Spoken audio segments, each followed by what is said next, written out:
नमस्कार दोस्तों, आप देख रहे हैं एक भारत डेली और आपके साथ मैं हूं राम बाबू गौतम।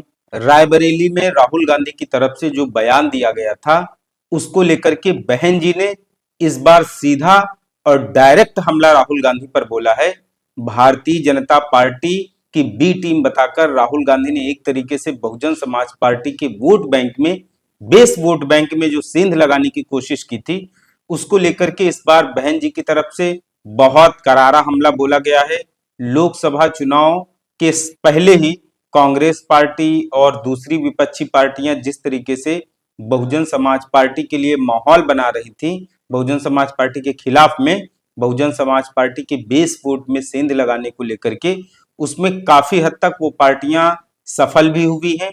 उसका नतीजा है कि लोकसभा चुनाव में और उसके बाद के जितने भी विधानसभा चुनाव हुए हैं उनमें बहुजन समाज पार्टी को बहुत जबरदस्त स्तर पर नुकसान हुआ है। लेकिन बसपा के वोट काटने वाली पार्टियों का पेट अभी भरा नहीं है। वो चाहती हैं कि बसपा को जो बचा कुचा वोट है उसको भी हासिल कर लिया जाए। और अब सबकी नजर जो है बहुजन समाज पार्टी का जो गढ़ है उत्तर प्रदेश, जहां पर बहुजन समाज पार्टी ने 4 बार अपनी सरकार बनाई, अब सबकी नजरें वहीं पर हैं। इसलिए बहुजन समाज पार्टी को काफी ज्यादा चौकन्ना होने की जरूरत है। रायबरेली के में दलित छात्र संवाद कार्यक्रम में राहुल गांधी ने जिस तरीके से बहुजन समाज पार्टी को लेकर के हमला बोला, कहीं न कहीं अप्रत्यक्ष तौर पर उन्होंने बहुजन समाज पार्टी की जो प्रमुख है बहन जी, उन पर हमला बोला। उसको लेकर के बहन जी ने भी अब लेफ्ट और राइट की बजाय डायरेक्ट सीधे हमला बोला है राहुल गांधी पर। बहन जी ने एक ट्वीट किया है। आमतौर पर बहन जी के जो ट्वीट आते हैं उसमें बहन जी की तरफ से कभी भी सोनिया गांधी या राहुल गांधी का नाम नहीं लिया जाता है। खास तौर पर सिर्फ कांग्रेस पार्टी का नाम लेकर के जिक्र किया जाता है। लेकिन ऐसा पहली बार है जब बहन जी की तरफ से बाकायदा राहुल गांधी का नाम लेकर के बहन जी ने ट्वीट किया है और बसपा के वोटरों से, समर्थकों से, प्रशंसकों से, शुभचिंतकों से काफी ज्यादा सतर्क होने की अपील भी की है कांग्रेस पार्टी से। अगर बसपा का वोटर अभी सतर्क और चौकन्ना नहीं हुआ तो बहुजन समाज पार्टी के वोट बैंक में कांग्रेस पार्टी सेंध लगाती हुई चली जा रही है। फिलहाल बहन जी ने राहुल गांधी को लेकर के क्या कुछ कहा है, पहले मैं आपको वो बताता हूं। बहन जी ने एक ट्वीट किया है कि कांग्रेस ने दिल्ली विधानसभा आम चुनाव में इस बार बीजेपी की बी टीम बनकर चुनाव लड़ा। अभी आमतौर पर जो है वो कांग्रेस पार्टी की तरफ से ये आरोप लगाया जाता, कहीं ना कहीं ये साबित करने की कोशिश की जाती है कि भारतीय जनता पार्टी की बी टीम के तरीके बसपा काम कर रही है और इसको चुनाव में बहुत ज्यादा प्रोपेगेंडा के तरीके इस्तेमाल किया जाता है। विपक्ष की और जो पार्टियां हैं वो बसपा के वोट बैंक में सेंध लगाने के लिए इसको प्रोपेगेंडा की तरीके यूज करती हैं ताकि बसपा का जो वोट है वो बीजेपी के खिलाफ लड़ाई में उनके साथ चला जाए। तो उसको बहन जी ने जवाब दिया है कि कांग्रेस ने दिल्ली विधानसभा आम चुनाव में इस बार बीजेपी की बी टीम बनकर चुनाव लड़ा। यह आम चर्चा है जिसके कारण यहां बीजेपी सत्ता में आई, वरना इस बार चुनाव में कांग्रेस का इतना बुरा हाल नहीं होता कि यह पार्टी अपने ज्यादातर उम्मीदवारों की जमानत भी न बचा पाती। कांग्रेस पार्टी ने 70 विधानसभा सीटों पर दिल्ली में चुनाव लड़ा था। दिल्ली में 70 सीटें ही हैं और 70 में 67 सीटों पर कांग्रेस पार्टी के जो प्रत्याशी उनकी जमानत जब्त हो गई। अब आप समझ लीजिए बीजेपी की बी टीम कौन है। वो कांग्रेस पार्टी जिसकी दिल्ली में 15 साल सरकार रही और वो 67 सीटों पर, मतलब 97% सीटों पर अपनी जमानत नहीं बचा पाई। अब उसके बाद बहन जी ने ट्वीट किया है, अतः इस पार्टी के सर्वे सर्वा श्री राहुल गांधी को किसी भी मामले में दूसरों पर व खासकर बीएसपी की प्रमुख पर उंगली उठाने से पहले अपने गिरेबान में भी जरूर झांक कर देखना चाहिए, तो यह बेहतर होगा। इनको यही सलाह, राहुल गांधी को यह सलाह दी है कि बसपा के ऊपर सवाल उठाने की बजाय वो अपने गिरेबान में झांक कर देखें।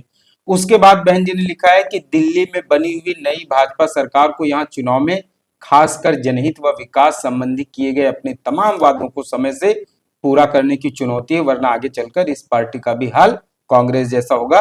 बहन जी ने कांग्रेस के साथ साथ बीजेपी पर भी हमला बोला है। तो फिलहाल बी टीम का जो नैरेटिव चल रहा है इसने कांग्रेस को नुकसान नहीं पहुंचाया, सबसे ज्यादा बसपा को नुकसान पहुंचाया है। और बीजेपी की बी टीम का नैरेटिव शुरू हुआ था लोकसभा चुनाव के पहले। दरअसल लोकसभा चुनाव के पहले एक माहौल बन रहा था, वातावरण बन रहा था कि किसी भी तरीके से जो है वो बीजेपी को, मोदी को सत्ता से हटाया जाए। अब उसके बाद जब इंडिया गठबंधन बना तो इंडिया गठबंधन में बहुत सारी पार्टियां शामिल हुई और ऐसे कयास लगाए जा रहे थे कि देर सवेर बहुजन समाज पार्टी भी इंडिया गठबंधन का हिस्सा बनेगी। लेकिन बहन जी ने अपनी रणनीति अपनाते हुए, बहन जी की कुछ अपनी स्ट्रेटजी होगी और बहन जी ने आज अपनी स्ट्रेटजी में, रणनीति में कहीं न कहीं वो सफल होती हुई भी नजर आ रही हैं। उस समय उन्होंने जो फैसला लिया वो फैसला आज उनका सही साबित भी हो रहा है। इंडिया गठबंधन के ज्यादातर दल जो है वो सब अलग थलग पड़ गए हैं। तो उस समय जो बी टीम का नैरेटिव बनाया गया था उससे बीएसपी को बहुत ज्यादा नुकसान हुआ और अब आगे नुकसान ना हो इसलिए बहन जी ने सीधे आकर के सामने से मोर्चा संभाला है। क्योंकि बसपा का अगर सबसे ज्यादा कोई नुकसान इस समय कर रहा है तो वो कांग्रेस पार्टी कर रही है। कांग्रेस पार्टी पूरे देश में कर रही है और समाजवादी पार्टी ने उत्तर प्रदेश में बसपा के वोट बैंक में बहुत बड़ी सेंध लगाई है। इसीलिए मैं कहता हूं बार बार कि बीएसपी को अपनी स्ट्रेटजी में थोड़े और बदलाव करने होंगे और बसपा को अपने नेताओं को जमीन पर और ज्यादा उतारना होगा। वरना ये जो बी टीम और बीजेपी से मिली भगत का जो दूसरी पार्टियों की तरफ से नैरेटिव चलाया जाता है, इसमें बसपा का भोला भाला वोटर जो है वो कहीं ना कहीं फंस जाएगा और बीजेपी को सत्ता से हटाने के चक्कर में अपनी बसपा को कमजोर करके विपक्ष की दूसरी पार्टियों को मजबूत करता रहेगा। तो ना तो इस देश का, उत्तर प्रदेश का दलित सत्ता में आ पाएगा और ना ही सत्ता में आकर के वो अपना भला कर पाएगा। एक काम जरूर कर लेगा कि वो बसपा को कमजोर कर डालेगा, जो कि उसके लिए आने वाले समय के लिए बहुत घातक साबित हो सकता है। तो फिलहाल रायबरेली दौरे पर गए थे राहुल गांधी। वहां पर उन्होंने एक भाषण दिया था कि वो चाह रहे थे कि 2024 के लोकसभा चुनाव में बसपा भी साथ आकर के लड़े और बसपा अगर साथ में आई होती तो लोकसभा चुनाव में मोदी को सत्ता से हटाया जा सकता था। अब राहुल गांधी लोगों को ये नहीं बता रहे हैं कि बसपा गठबंधन में क्यों नहीं आई थी, बसपा के आने का विरोध किसने किया था, या फिर बसपा को शामिल किया जा रहा था तो सीटें कितनी दी जा रही थी। बसपा जैसी राष्ट्रीय पार्टी जिसका देश भर के कई राज्यों में जनाधार है, तो क्या ऐसी राष्ट्रीय पार्टी को कितनी सीटें दी जा रही थी, दलितों की आबादी के हिसाब से, बसपा की हैसियत के हिसाब से क्या सीटें दी जा रही थी या नहीं दी जा रही थी, ये सब चीजें नहीं बताएंगे। सिर्फ वही जो एक नैरेटिव चलाया जा रहा है बी टीम का, और लोकसभा चुनाव में मायावती इंडिया गठबंधन में आ जाती तो शायद मोदी को हटाया जा सकता था, इसी तरीके की काल्पनिक हाइपोथेसिस बातें कर करके कहीं ना कहीं बहुजन समाज पार्टी को नुकसान करने की कोशिश की जा रही है कांग्रेस पार्टी की तरफ से। इसको लेकर के बहुत ज्यादा चौकन्ना रहने की जरूरत है। आपको ये स्टोरी और एनालिसिस कैसी लगी कमेंट करके जरूर बताएं। आपसे अपील है एक भारत डेली को शेयर और सब्सक्राइब जरूर करते रहें। धन्यवाद।